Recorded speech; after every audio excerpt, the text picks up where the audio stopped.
मोदी सरकार अपने वादे से पलट गई है। छात्रों से जो समझौता किया था उसे सरकार मानने को तैयार नहीं दिखाई दे रही है। 28 जुलाई को छात्रों को समझौते की लिखित कॉपी देने का वादा सरकार ने किया था, लेकिन अब तक इस पर अमल नहीं हुआ है। समझौते की शर्तों को भी मोदी सरकार मानने को तैयार नहीं दिख रही है, जिसके बाद अब एक बार फिर छात्रों के आंदोलन की आहट सुनाई देने लगी है। और इस बार यह आंदोलन किसी शिक्षा मंत्री या फिर गृह मंत्री के इस्तीफे की मांग को लेकर शुरू नहीं होगा, बल्कि वादा खिलाफी करने वाली सरकार के खिलाफ शुरू हो सकता है। कॉकरोच जनता पार्टी की तरफ से सरकार को चेतावनी दी जा रही है कि जो समझौता किया है, जो वादा किया है, उसे निभाना पड़ेगा, और अगर नहीं निभाया तो छात्र जानता है कि अपनी मांग वो कैसे सरकार से मनवाएगा।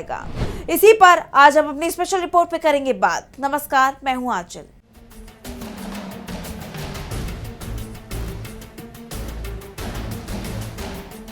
दिल्ली के जंतर मंतर पर 37 दिनों तक चला आंदोलन तो खत्म हो चुका है, लेकिन अब देश में एक नए आंदोलन की आहट सुनाई दे रही है। केंद्रीय शिक्षा मंत्री धर्मेंद्र प्रधान का इस्तीफा देने के बाद भी मोदी सरकार की मुसीबतें कम नहीं हुई, बल्कि और ज्यादा बढ़ गई हैं। और अब तो पूरी की पूरी मोदी सरकार पर संकट के बादल छाए हुए हैं।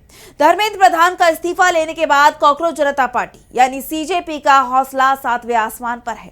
युवा उनके साथ हैं, और अब तो सीजेपी फाउंडर अभिजीत दीपके सरकार बदलने की बात भी करने लगे हैं। उन्होंने सरकार को चेतावनी दे दी है। सख्त लहजा अपनाते हुए दीपके ने कहा है कि अगर सरकार ने अपने तरीके नहीं बदले तो छात्र इसे बदल सकते हैं। ऐसे में सवाल उठ रहे हैं कि क्या मोदी सरकार की उल्टी गिनती शुरू हो गई है? क्या सरकार के दिन अब पूरे हो गए हैं? क्या सरकार गिरने वाली है? इस तरह के तमाम सवाल खड़े हो रहे हैं, और वो इसलिए क्योंकि अभिजीत दीपके ने एक बड़ी बात कह दी है। उन्होंने कहा है, अलग अलग राज्यों में पुलिस छात्रों के घर जा रही है और उन्हें परेशान कर रही है। उन्हें हिरासत और गिरफ्तारी से डराया जा रहा है। वो आतंकवादी नहीं है, वो इस देश के भविष्य है। अगर सरकार ने देश के भविष्य को इसी तरह प्रताड़ित करना जारी रखा तो अभी हमने सिर्फ धर्मेंद्र प्रधान का इस्तीफा लिया है। अगर परेशान करना जारी रहा तो कल छात्र सरकार भी बदल देंगे। देखा जाए तो एक तरह से दीपके ने सरकार को चेतावनी दे दी है। साफ कह दिया है कि छात्रों को परेशान करना बंद करे, नहीं तो सरकार को इसके बुरे नतीजे भुगतने होंगे। इतना ही नहीं, दीपके ने सीधे धमकी देते हुए कहा है, देश के युवाओं को शिक्षा मंत्री धर्मेंद्र प्रधान के इस्तीफे के रूप में बड़ी जीत मिली है। वो गलत समझ रहे हैं कि छात्र सिर्फ इस इस्तीफे से संतुष्ट हो जाएंगे।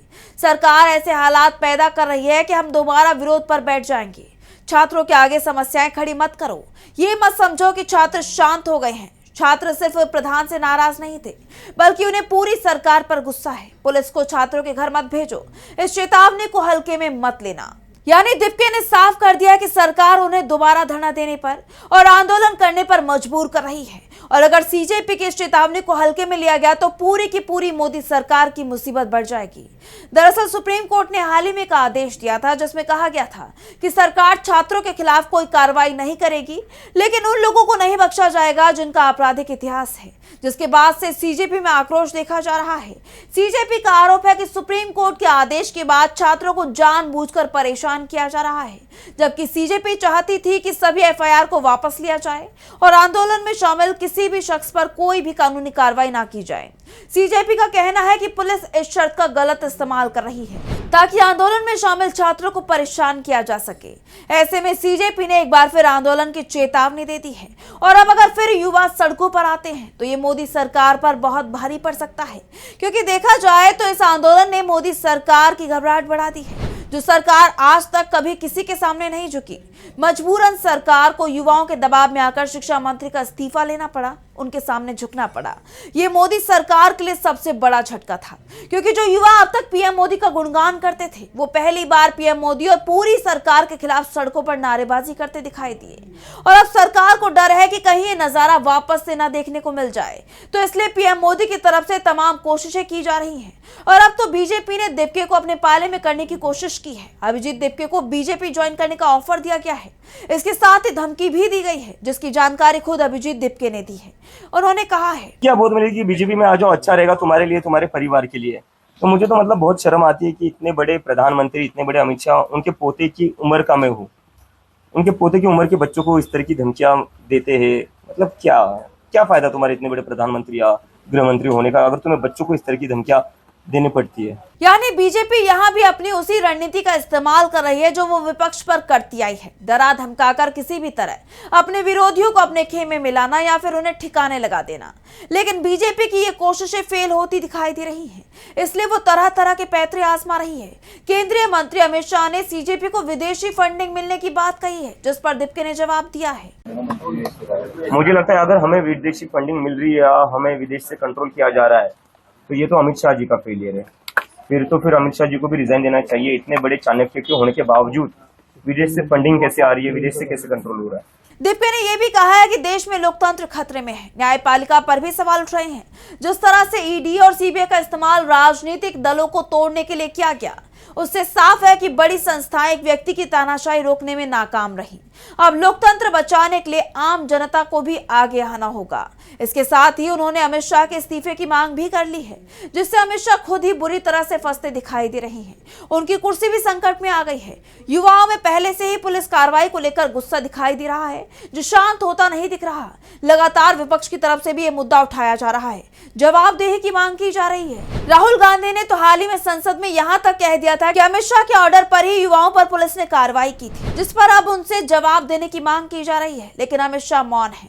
वहीं पीएम मोदी रील के जरिए छात्रों को मनाने की कोशिश कर रहे हैं। रील को लेकर पीएम मोदी को काफी ट्रोल भी किया गया है और अब अभिजीत दीपके ने भी साफ कह दिया कि पीएम मोदी को इस्तीफा देना चाहिए, किसी और को शासन की बागडोर संभालनी चाहिए। सुनिए दीपके का ये बयान।